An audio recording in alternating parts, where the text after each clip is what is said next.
Oke, nah, Pastor Lukas, hari ini kita mau bicara tentang seperti yang kita sampaikan ya, infonya tentang peacemaker. Hari-hari ini, setelah Natalan ini kayaknya Januari, Februari, Maret, April, Natal tuh kan ya identik sama peace ya, damai gitu. Apalagi kalau di sana mungkin suasananya mendukung, ada salju-salju gitu, kayaknya aduh damai gitu ya. Tapi hari-hari ini dunia ini kayaknya jauh dari kata damai ya, semua pada mencekam gitu. Situasinya mencekam, ekonomi mencekam, rumah tangga ini saking seringnya kumpul jadi mencekam, ya banyak kekerasan rumah tangga yang mulai banyak terjadi karena sering kumpul, jadi kan sering gesekan nih, ya kan, sering gesekan antara suami dan istri, belum lagi anak sama orang tuanya juga stres, itu mikirin kan anaknya sekolah dari rumah gitu, mesti ngajarin lagi matematika, apalah sudah banyak lupa gitu ya. Intinya hari ini banyak orang stres gitu. Saya nggak tahu apakah ada penelitian obat-obat stres ini makin meningkat penjualannya atau gimana, saya nggak ngerti. Ya, di mana-mana juga orang sedang mengalami sebuah badai yang sama ya. Betul, tapi betul. yang pasti kapal kita masing-masing beda. Iya, artinya?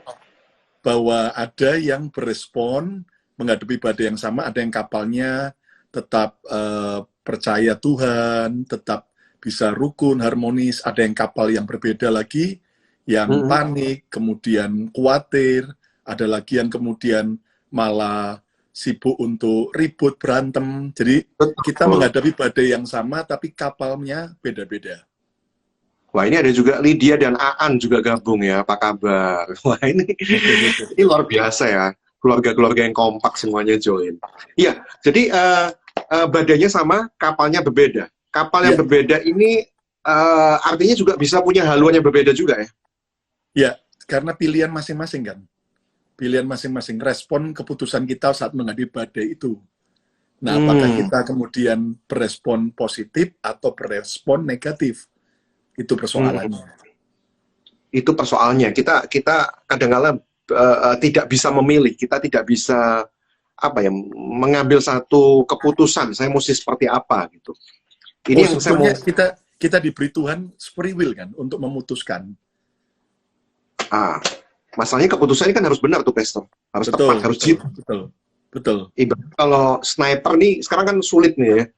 Ini kan sulit, sniper ini kan waduh ini jarak tembaknya sangat sulit gitu, dan posisi kan ada yang bilang ya, ini COVID-19 ini kan nggak kelihatan, masalahnya kan gitu. Masalahnya gitu, jadi kan sulit bidiknya. Tapi yang saya ingat bahwa Tuhan kita disebut Prince of Peace, ya, Raja Damai. Nah, bagaimana ini yang mau kita obrolkan malam hari ini kan? Bagaimana kita ini bahkan bukan menikmati situasi damai, tapi menjadi peacemaker itu tadi. Ini yang luar biasa. Bukan cuma sekedar menikmati, tapi membuat suasana itu di tengah dunia yang sudah kehilangan damai itu. Nah, apa yang Tuhan mau bagikan nih malam hari ini buat netizen malam hari ini, Pastor Lukas Kusuma? Menjadi peacemaker itu gimana sih caranya? Ya, jadi gini, hari-hari ini dunia sedang dipenuhi dengan banyak haters ya. Orang-orang yang penuh kebencian, terluka, kekecewaan, bahkan dunia dipenuhi dengan provokator, teroris, dan semuanya. Dan dunia sekarang sedang membutuhkan peacemaker, pembawa damai. Ya, dan betul. Kalau kita belajar, buktinya apa? Sedikit saja orang yang mendapatkan hadiah Nobel Prize, hadiah perdamaian. Betul, ya, sedikit aja di antara sekian miliar manusia. Pada zamannya hanya sedikit orang dapat hadiah pembawa damai. Sementara itu membuktikan bahwa memang hari-hari ini langka orang yang mau jadi pembawa damai. Nah, padahal Tuhan kita, Yesus sendiri berkata bahwa dalam Matius 5 ayat 9, berbahagialah orang yang membawa damai, karena mereka akan disebut anak-anak Allah. Jadi, ternyata salah satu ciri anak-anak Tuhan itu adalah jadi pembawa damai. Karena Bapak kita Raja Damai, maka anak-anaknya ciri-cirinya harus pembawa damai. Bukan pembawa keributan, bukan membawa permusuhan, pembawa kebencian, pembawa perpecahan, ya kan? Nah, bahkan dikatakan berbahagialah orang yang membawa damai. Akan ada satu kebahagiaan tersendiri kalau kita mau jadi pembawa damai. Iya, Nah, iya, iya. yang Bahagialah mereka yang sesungguhnya, membawa damai, karena mereka disebut iya, anak-anak Allah, anak-anak Tuhan gitu ya. betul Berarti kalau betul. yang Nah, lawan katanya, berarti yang lawan katanya bukan anak Tuhan dong, anak setan. nah memang gini. Sekarang ini agak lucu, Pak Gideon. Ada anak-anak Tuhan tertentu yang pakai ayat yang Yesus juga katakan, yang menurut saya penafsirannya aneh sekali gitu loh. Di mana Contoh. ada contoh dalam Matius 10 ayat 34 ya. Yesus pernah Ya. bilang begini, jangan kamu menyangka bahwa aku datang, Yesus datang untuk membawa damai di atas bumi. Aku datang bukan untuk membawa damai, melainkan membawa pedang. Nah, Nah, lah. ini mulai diartikan apa ini? Berarti Nah, Tuhan lalu kita orang, perangan kemana-mana gitu. emangnya Kristen jihad, bawa pedang Hmm. kemana-mana. Iya kan? Nah, mulai aneh-aneh ya penafsirannya ya, Pastor ya. Nah, penafsirannya aneh-aneh karena akhirnya ngomong, oh pokoknya kita nih pembawa kebenaran. Setiap ajaran yang salah dari hamba Tuhan mana kita hajar, dibully, dihabisin. Dan kemudian, oh setiap kali ada mungkin lifestyle daripada hamba Tuhan tertentu yang bagi mereka tidak sesuai, dihajar, dibully, dan sebagainya. Nah, aneh sekali karena Yesus sendiri yang berkata bahwa berbahagialah orang yang membawa damai. Nah, Ya, konteks ayat tentang Yesus tadi berkata dalam Matius 10 ayat 34, jangan ya, kamu menyangka bahwa aku datang untuk membawa damai di atas bumi. Aku datang bukan membawa damai, melainkan pedang. Ini ya, konteksnya nggak boleh dipisah dari ayat-ayat sebelumnya dan ayat-ayat sesudahnya.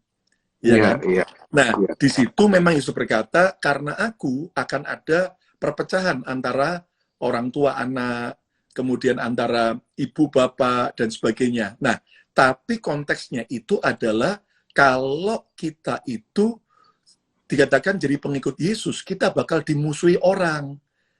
Kita bakal mungkin dibenci orang, dikucilkan orang, dianggap orang gila, dan sebagainya.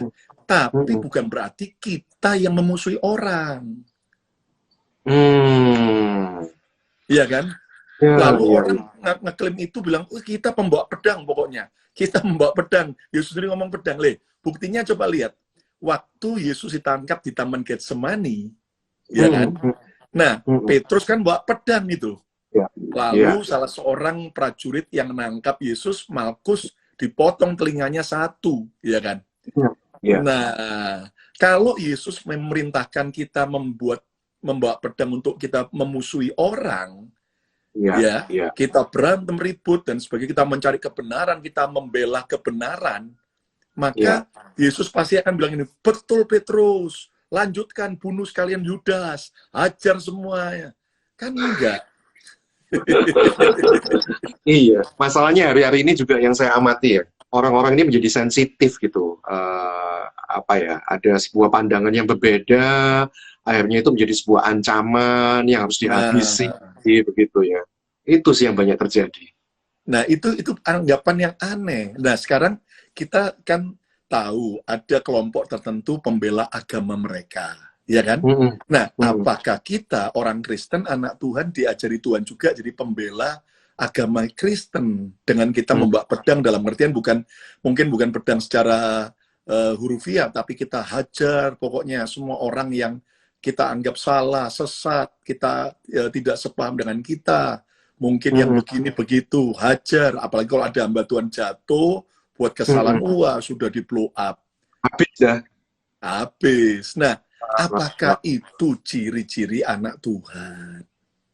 Ya. So, maksud saya gini, di situ Tuhan membawa pedang dan mungkin mereka mengartikan lah, saya bawa pedang ini pedang kebenaran. Memang kita kan harus membasmi aliran-aliran sesat, kan gitu kan, Pastor. Nah ini bagaimana kita menyikapi sebuah aliran sesat gitu? Apa kita kemudian berdiam diri saja? Gitu? Oh iya nggak apa-apa.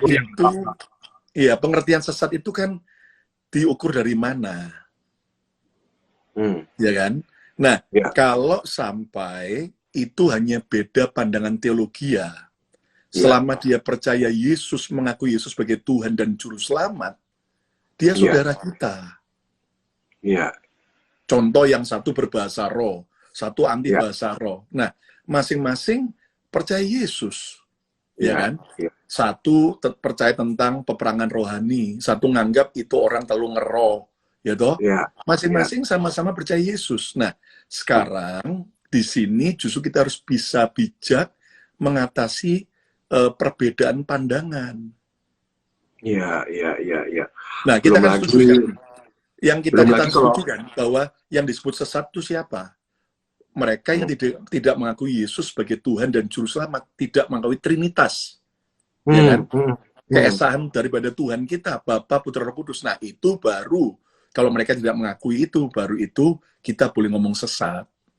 Tapi kalau beda tafsir, satunya percaya tentang grace, anugerah, satunya percaya tentang apa namanya kebenaran atau disebut dianggap law atau Taurat, hukum, Hmm, ya kan? hmm. Nah, itu kan beda penafsiran. Nah, jangan kemudian kita nganggap bahwa oh, karena dia tidak sama-sama saya, kita hajar habis. Lalu sibuk membuli cari teman sebanyak mungkin. Iya, Ya iya, kan? iya, iya. Satunya Apalagi, percaya kemakmuran, satunya percaya hidup menderita, pokoknya, ya kan? Lalu yang kemakmuran ngejek yang hidup menderita, mikul salib. Yang mikul salib nganggap yang hidup kemakmuran itu sangat borjuis dan sebagainya. Nah, di sini kita harus belajar. Disinilah Tuhan Yesus berkata tadi, berbahagialah orang yang membawa damai. Sebab mereka akan hmm. disebut anak-anak Allah. Hmm. Jadi makanya memahami itu sesat atau nggak sesat tuh mesti butuh pengkajian gitu ya, nggak serta-merta, oh kamu beda, cara baptismu beda, kamu apa namanya, kok pakai bahasa roh beda, kamu cara praise and worship-nya beda, oh berarti bukan artinya itu gitu ya. Karena memang, Gini, paling mudah itu gini loh. Kalau belajar Alkitab, ya, saya belajar untuk menyelami bahwa selalu kalau kita lihat di Alkitab itu akan ada dua sisi yang ya, seolah-olah kontradiksi. ya, Nah, contohnya gini. Tadi kan Yesus berkata dalam Matius 5, berbahagialah orang yang membawa damai. Lalu kemudian ya, tadi Matius 10, Yesus berkata ayat 34 bahwa aku datang bukan membawa damai, tapi pedang. ya, kayak Ya kan? kontradiksi kan. Nah, kan kayaknya kontradiksi. Sementara ada lagi ayat-ayat yang lain tentang anugerah, tentang truth, kebenaran, tentang hidup dalam apa namanya kemerdekaan, ada yang bicara tentang hukuman Tuhan. Nah, saya melihat itu gini, kita harus bijak bahwa ibarat seperti sayap. Ya. Ada dua sayap. Seperti juga mata uang, ada dua sisi. Nah, saya selalu menganggap ini, punya pandangan yang akhirnya Tuhan mulai buat gini, bahwa itu juga ada ayat-ayat pendukungnya. Itu juga ada ayat-ayat pendukungnya. Semua dari Alkitab. Nah, yang sedih kalau kemudian dua ayat yang bertentangan itu dibenturkan. Ya kan? Padahal itu semua bukan bukti bahwa itu dua bertentangan. Itu saling melengkapi. Iya, iya, iya. Jadi nggak cuman di politik saja ya, kan semakin semarak ya politik identitas. Wah, identitas ini saling berbeda malah ditabrakkan gitu kan.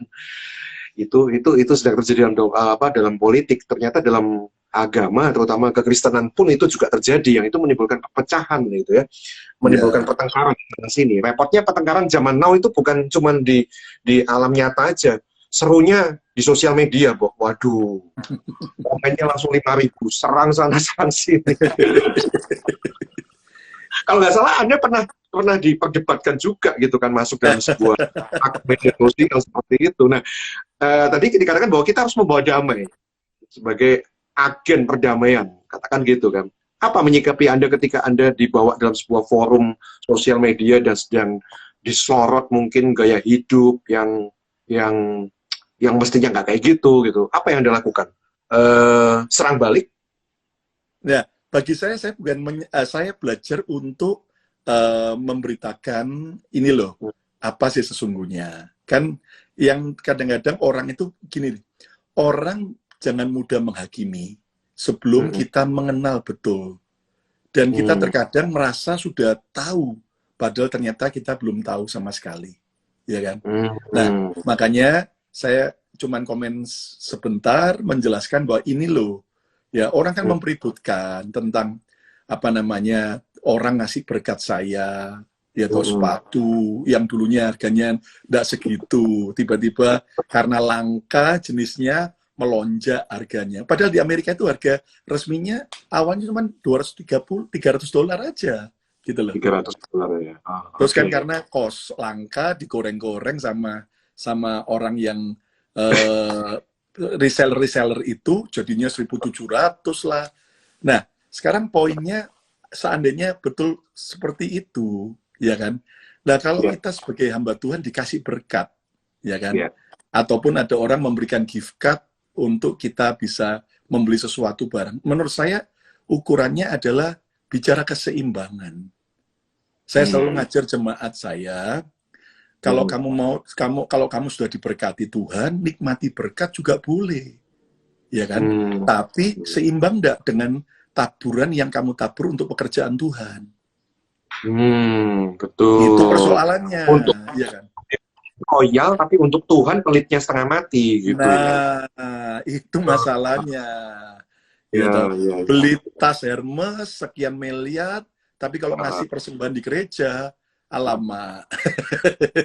Tasnya Hermes, tapi kalau mau ngasih persembahan dikremes-kremes dulu, Pak. Dikremes-kremes, biar nggak kelihatan. Biar nggak kelihatan sedikitnya. Iya kan? Nah, iya. Jadi yang sedang terjadi hari ini mungkin nggak cuma di kalangan pendeta gitu ya. Di antara kita kalangan-kalangan biasa, mungkin juga kayak gitu kan, saling serang main status kayak gitu. Nah ini kan udah jauh dari kata peacemaker itu tadi kan. Iya. Orang makin gampang gitu untuk komentari status, asal berbedanya. Wah, kalimat-kalimatnya itu nggak bisa dipertanggungjawabkan, padahal sudah berlaku juga sih undang-undang LTI ya. Gitu. Tapi kita ini belum bijaksana sih.